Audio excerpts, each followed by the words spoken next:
Welcome to our comprehensive guide on how to allow calls from unknown contacts on WhatsApp. Let's walk through the steps together. To begin, open WhatsApp on your Android device.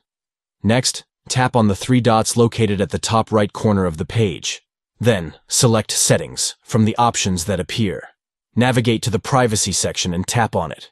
Select Privacy Checkup to review your current privacy settings. Tap on Choose Who Can Contact You to customize your contact preferences.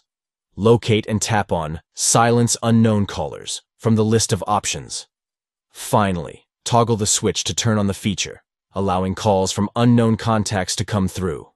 By following these steps, you can effectively manage your contact preferences on WhatsApp, ensuring you receive calls only from known contacts while maintaining your privacy and security.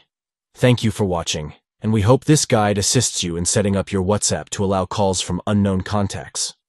Simplify the process and customize your contact settings by following these straightforward instructions.